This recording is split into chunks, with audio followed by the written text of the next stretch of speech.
Olá, pessoal.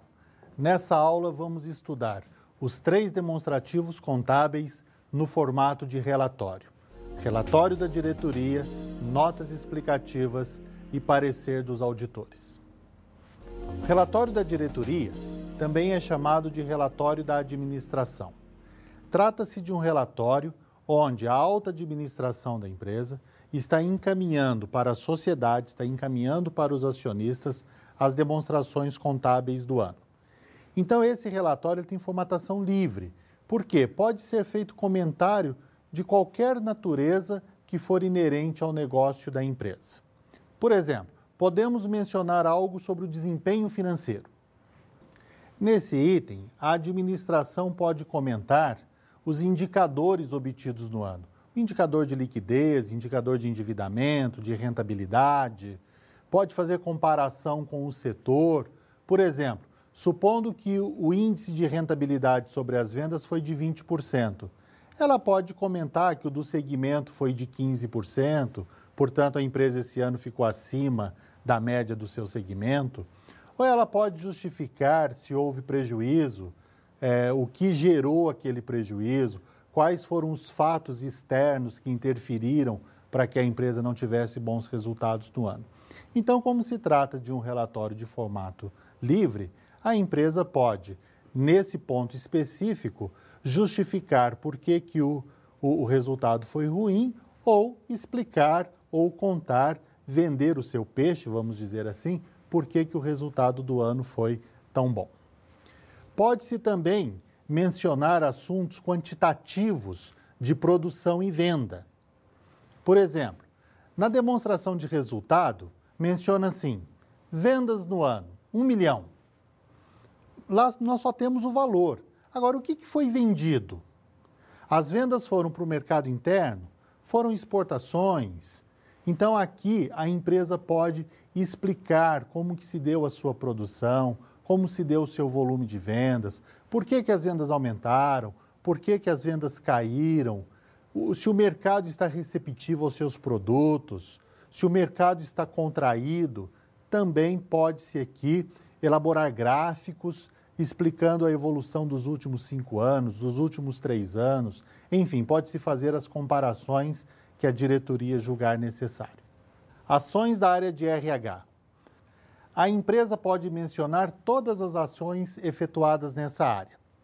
Por exemplo, aumento ou redução de quadro, faixa etária dos funcionários, implantação de plano de cargos e salários, implantação de benefícios, avaliação de desempenho, avaliação 360 graus, quantitativos de horas de treinamento por funcionário ou por grupo de funcionários.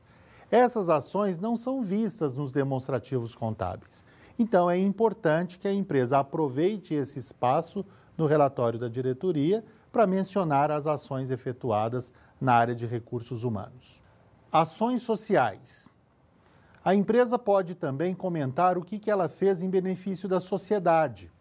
Muitas empresas, por exemplo, ajudam o prefeito, o município, na construção de pontos turísticos, de ginásios de esporte. Enfim, a empresa pode contar tudo aquilo que ela fez em benefício daquela sociedade ao qual ela está inserida. Há empresas que fornecem até treinamentos para jovens da comunidade e depois, necessariamente, eles não vão trabalhar na empresa, mas vão se empregar nas outras empresas daquela cidade. Então, todas as ações sociais podem ser também mencionadas e quantificadas nesse relatório da diretoria. Programas ambientais. Esse item deve ser muito bem destacado nesse relatório. A empresa deve mencionar, por exemplo, o que ela está fazendo com a reciclagem do seu lixo.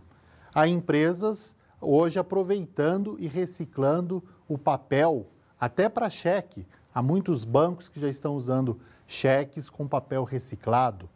A empresa deve mencionar a questão de reflorestamento. Muitas empresas extraem eucalipto para a produção de carvão. O que elas estão fazendo com a área que foi devastada para a produção do carvão? Estão replantando? A que nível de plantação? O que as empresas estão fazendo com o reaproveitamento da água, para não jogar água suja nos rios? Como que ela está tratando essa questão?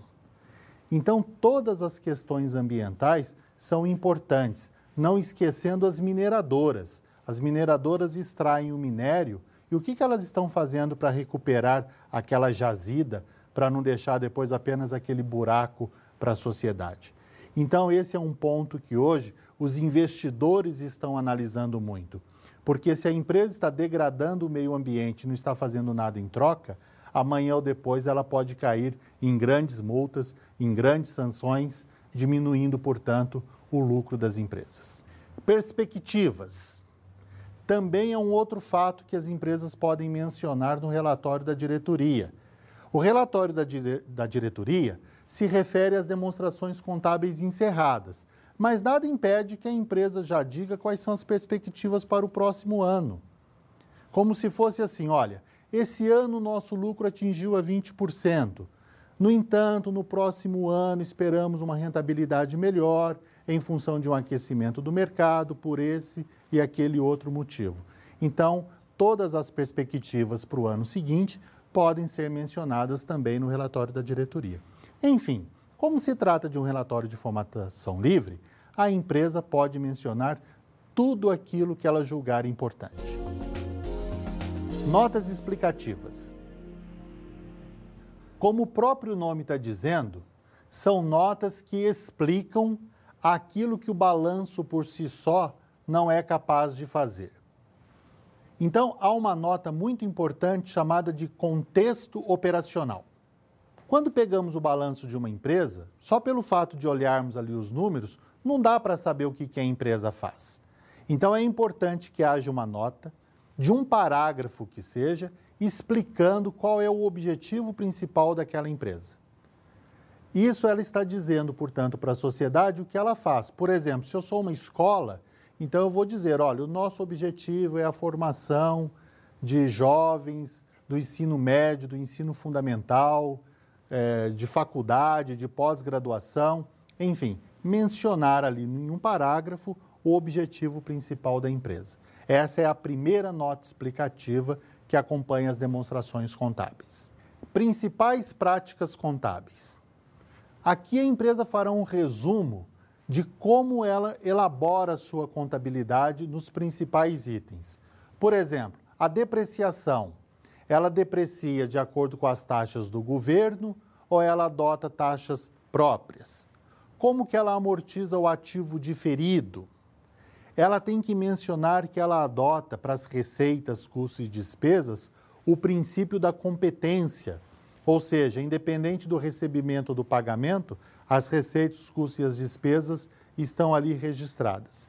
Então, trata-se de uma nota que tem mais ou menos 7, 8 itens, explicando os principais critérios que são adotados na contabilidade da empresa. Abertura da participação. Lá no grupo de investimento, investimento permanente, nós temos lá participação em coligadas e controladas, investimento em ações. Então, lá no balanço tem o valor. Agora, em quais empresas que a empresa participa? Em quais empresas que ela investe? Quantos por cento em cada empresa? Então, tem que se abrir uma nota explicativa dizendo, olha, essa empresa investe na empresa A, na empresa B, na empresa C, a porcentagem em cada uma delas, o valor em cada uma delas e o somatório desse valor tem que bater com o valor que está lá no balanço patrimonial. Então, esse item se refere àquele grupo de investimentos permanentes. Abertura da depreciação. É muito comum lá no ativo imobilizado as empresas lançarem assim, máquinas e equipamentos, veículos, imóveis, terrenos, computadores, lançam os itens e lá no final lança depreciação acumulada, tanto. Em notas explicativas, obrigatoriamente, teremos que abrir esse valor da depreciação acumulada para cada um daqueles itens do ativo imobilizado, pois somente assim conseguiremos fazer uma estimativa da vida útil de cada um desses bens.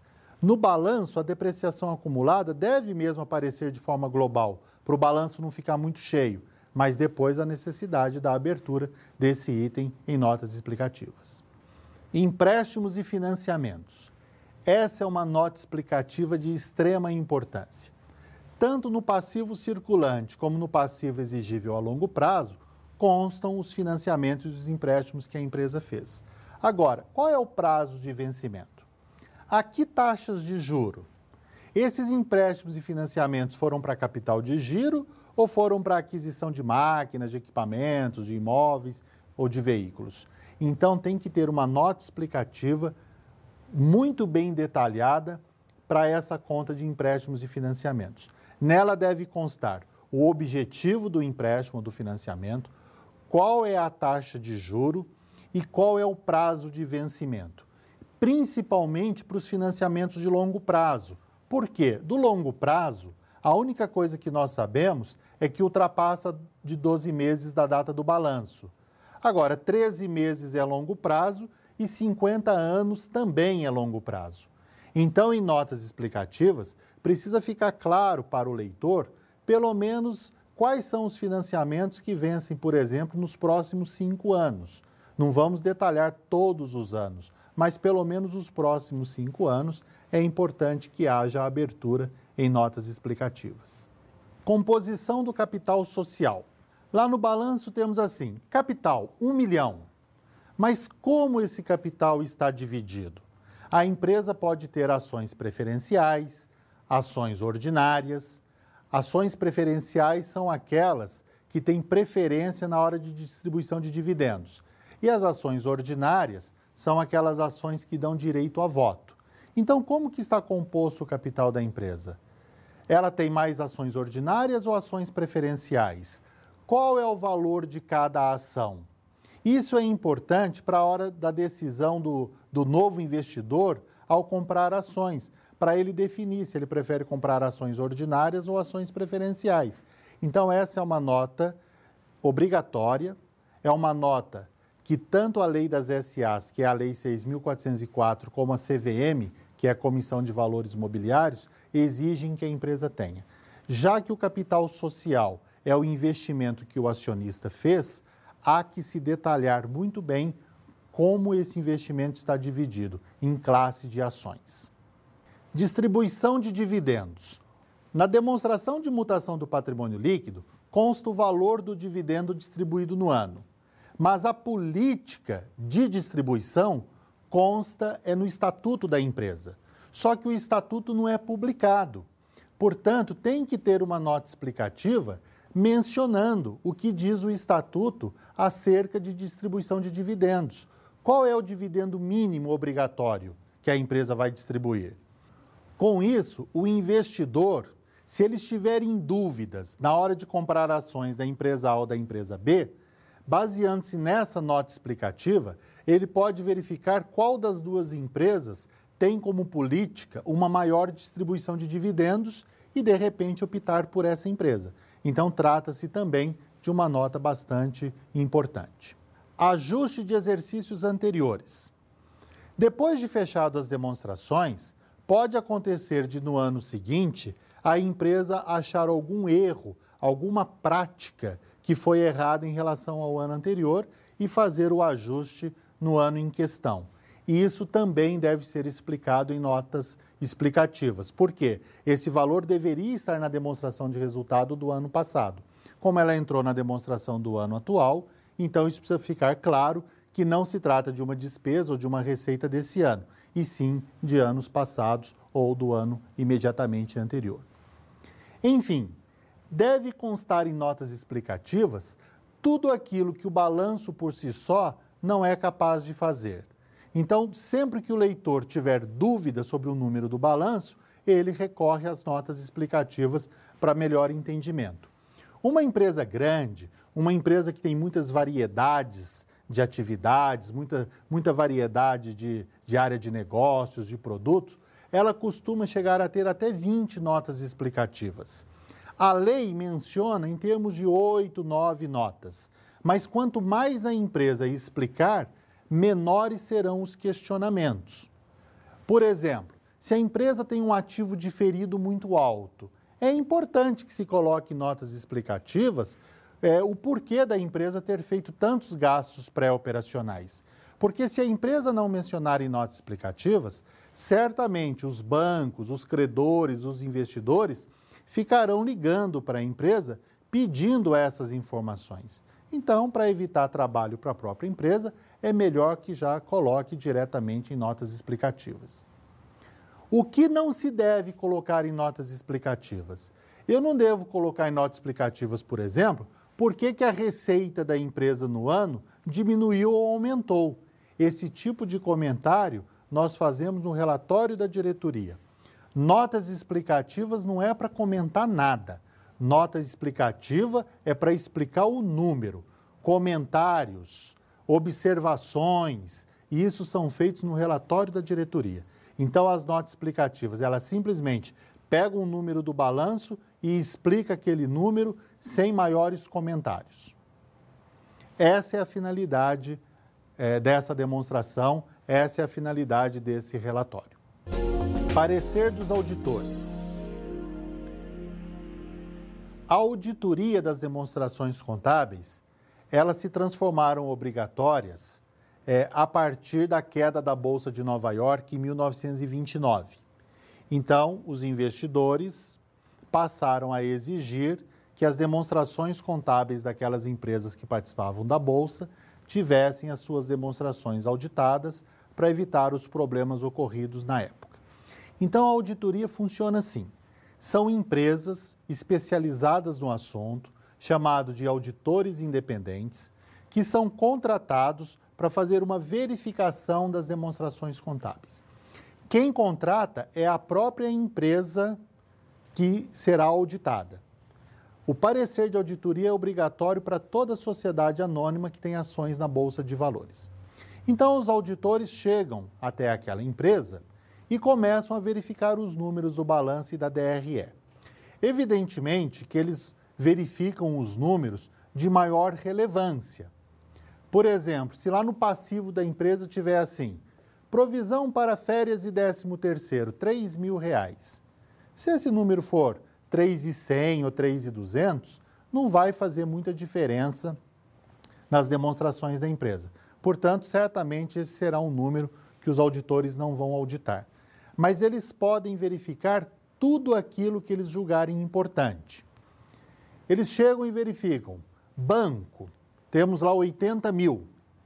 O que eles vão fazer? Vão pedir os extratos bancários para conferir se realmente aquele 80 mil é verdade.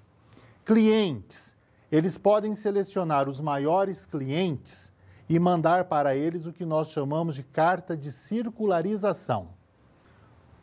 O que é isso? Eles selecionam os maiores clientes e enviam uma carta para eles perguntando assim, quanto você devia para a companhia X em 31 de dezembro?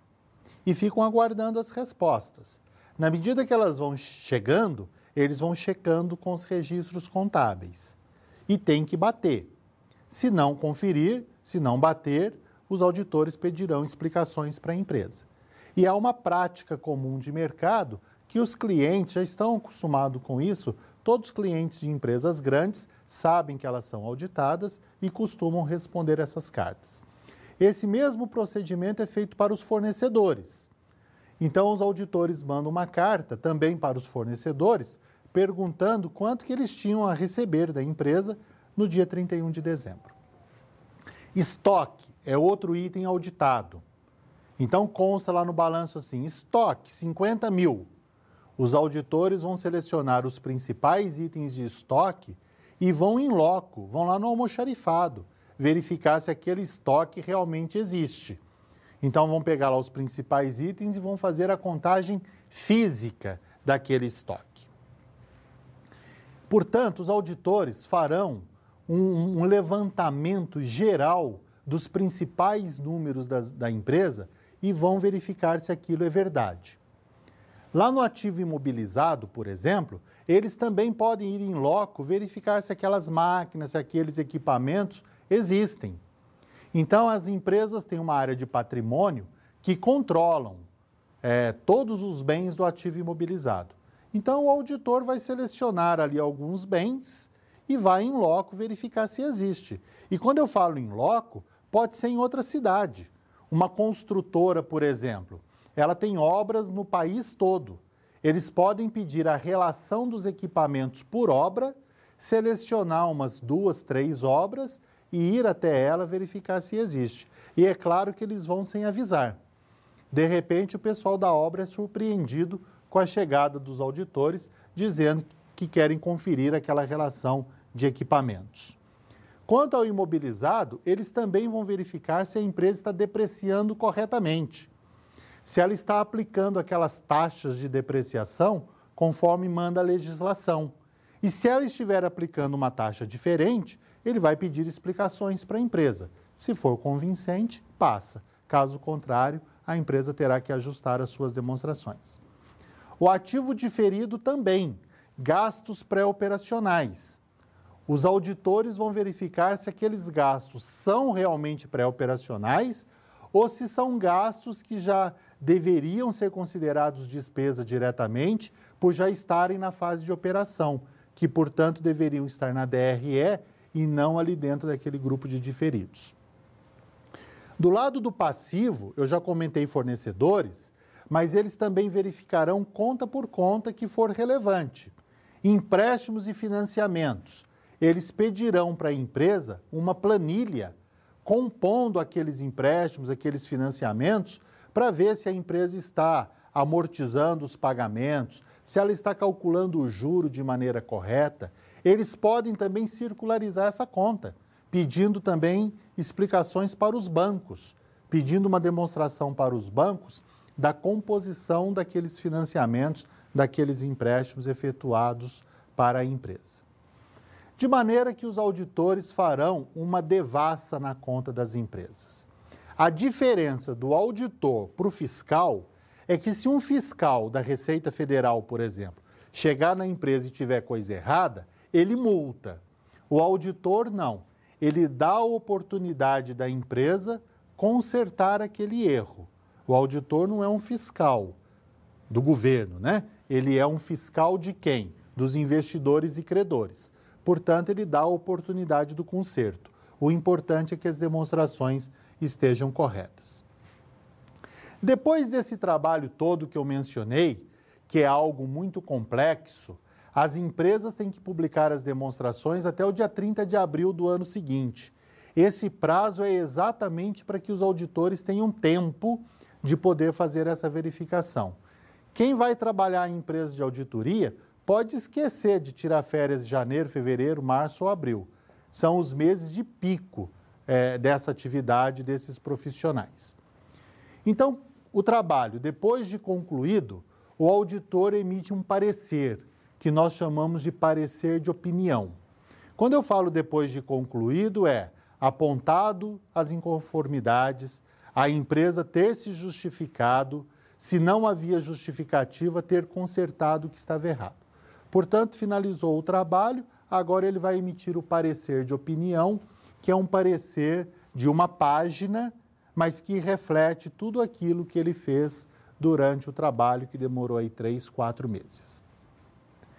Existem 4 tipos de pareceres. O parecer sem ressalva, o parecer com ressalva, o parecer adverso e o parecer com abstenção de opinião. Faremos agora um breve comentário sobre cada um deles, começando pelo parecer sem ressalva. Esse tipo de parecer é o que todas as empresas sonham em obter. É aquele parecer que o auditor chega e fala assim, olha, em termos relevantes, está tudo certo. Então, esse é o sonho de todo contador, é o sonho de todo empresário que tem sociedade anônima e que precisa de parecer de auditoria. Vamos ver o modelo desse parecer. Senhores administradores da Companhia Amigos, examinamos o balanço patrimonial, a demonstração do resultado do exercício, a mutação do patrimônio líquido e as origens e aplicações de recursos da Companhia Amigos, levantados em 31 de dezembro de X1, elaboradas sob a responsabilidade de sua administração. Nossa responsabilidade é a de expressar uma opinião sobre estas demonstrações. Nesse primeiro parágrafo, o auditor comenta o que ele auditou. Então, ele falou do balanço patrimonial, da demonstração do resultado, da mutação do patrimônio líquido e da DOAR. E ele também comentou o seguinte, olha, eu fui contratado para verificar, mas quem fez foi a empresa. A responsabilidade por essas demonstrações é dela. Então, o primeiro parágrafo, ele comenta o que foi auditado, quais foram as demonstrações. Vamos para o segundo parágrafo. Nossos exames foram conduzidos de acordo com as normas de auditoria e compreenderam: a. O planejamento dos trabalhos, considerando a relevância dos saldos, o volume de transações e o sistema contábil e de controles internos da entidade. B. A constatação, com base em testes, das evidências e dos registros que suportam os valores e as informações contábeis divulgadas. C. A avaliação das práticas e das estimativas contábeis mais representativas adotadas pela administração da entidade, bem como da apresentação das demonstrações contábeis tomadas em conjunto. Nesse segundo parágrafo, o auditor comenta como os trabalhos foram conduzidos. Então, quando ele fala que avaliou o volume de transações, o sistema de controles internos, é porque a partir daí ele estabeleceu a amostra. Quanto mais transações uma empresa tem, maior serão os itens auditados, maior será a amostra. Quanto mais controladinha a empresa for, menor será a amostra. Quanto mais bagunçada ela for, maior será a amostra também. Quando ele fala na constatação com base em testes, o que são os testes? A contagem do estoque, a verificação se o imobilizado existe, a carta de circularização, enfim, todos os testes que ele fez para checar se aqueles números estão corretos ou não. Quando ele comenta a avaliação das práticas e estimativas contábeis, então ele vai verificar nesse ponto se a empresa depreciou corretamente, se ela amortizou o ativo diferido como deveria, se a empresa está aplicando corretamente o regime de competência, o princípio da competência. Enfim, nesse ponto ele vai verificar se as práticas contábeis adotadas pela empresa estão de acordo com a legislação societária vigente.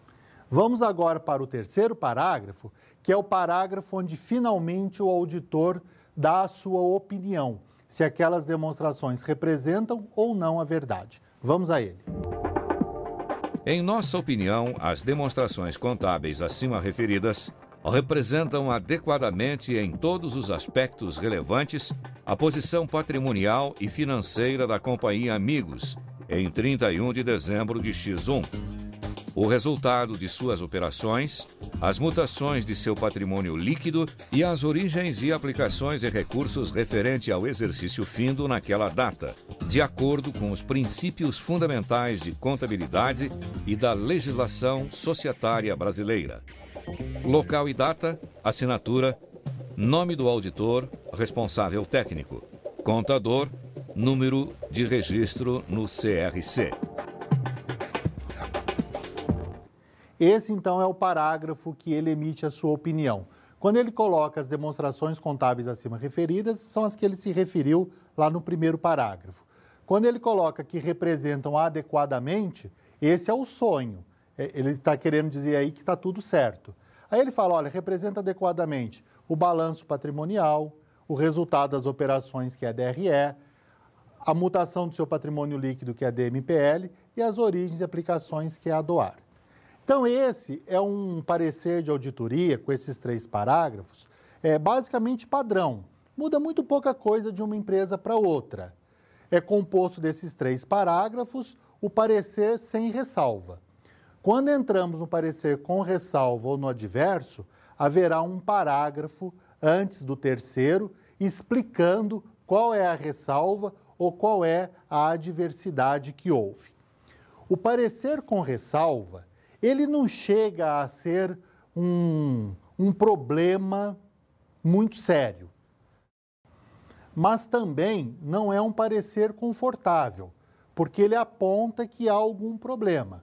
Por exemplo, supondo que a empresa tenha muitas ações trabalhistas, o auditor pode solicitar à empresa que ela já provisione lá no seu passivo essas dívidas com ações trabalhistas. Normalmente as empresas não gostam de fazer isso, porque se ela colocar no passivo que ela deve ações trabalhistas, ela pode estar reconhecendo que ela está errada e ela pode, portanto, perder uma causa por isso. Então, o que o auditor tem que fazer? Antes do terceiro parágrafo, ele vai abrir um outro parágrafo mencionando o fato. Ele vai dizer, por exemplo, assim: a empresa tem diversas ações trabalhistas que montam o valor de tantos mil.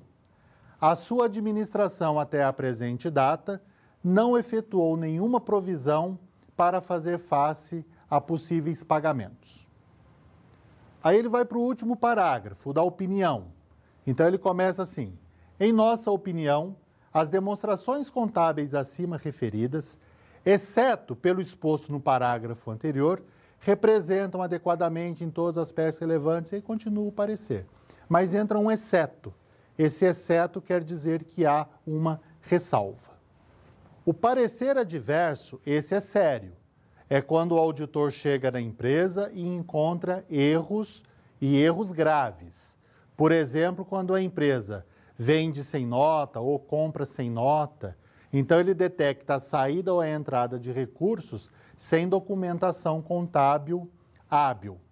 Então, nesse caso, o auditor também vai abrir um parágrafo, vai contar esse fato e no parágrafo de opinião vai entrar a palavra não. Então, no último parágrafo ficaria assim: em nossa opinião, as demonstrações contábeis acima referidas, em função do exposto no parágrafo anterior, não representam adequadamente as demonstrações contábeis, e aí continua. Então, entra essa palavra não. A empresa que tiver um parecer adverso, ela está fora do mercado. Por quê? Investidor nenhum vai comprar ações dessa empresa, nenhum fornecedor, nenhum banco vai querer dar crédito para essa empresa e possivelmente no dia seguinte haverá uma fila de fiscais na porta da empresa para fiscalizá-la. Portanto, o parecer adverso é um parecer que nenhuma empresa, sociedade anônima, pode cometer problemas para fazer jus a esse parecer. Então, é o pior deles. Parecer com abstenção de opinião. É aquele parecer que, por mais que o auditor tenha tentado, ele não conseguiu fazer o seu trabalho. Ele chegou para a empresa e falou assim: olha, eu quero verificar se esse item do imobilizado existe. A empresa fala: olha, sabe o que é? Nós pegamos todas as nossas máquinas ociosas e mandamos para um pátio que fica a 1.000 quilômetros daqui, para um armazém a 1.000 quilômetros daqui. Ele fala: tá bom, eu vou lá ver se existe esse imobilizado. É falar: olha, mas é que para chegar até lá tem uma ponte que caiu e só dá para chegar de helicóptero. E de cada 4 helicópteros que vai lá, 5 caem. Então não dá para você ir. Então o que acontece? O auditor não pode emitir opinião. Ele não pode dizer que aquele imobilizado não existe. De repente, tudo isso que a empresa falou é verdade. Não dá para chegar no local mesmo. Mas como ele não viu aqueles bens, ele também não pode dizer que os bens existem. Então, o auditor não se sente confortável para emitir uma opinião. Então, ele daria um parecer mais ou menos assim, né? Em nossa opinião, não temos opinião, que seria um absurdo. Eu, particularmente, nunca vi um parecer desse, mas existe na teoria, pode ser que um dia exista também na prática. Então, um breve resumo: esses 3 relatórios, relatório da diretoria, notas explicativas e parecer dos auditores, eles devem ser publicados juntamente com o balanço patrimonial, com a demonstração de resultado, com a mutação do patrimônio líquido e com a demonstração das origens e aplicações de recursos. Portanto, são demonstrativos no formato de relatório, também exigidos pela legislação brasileira.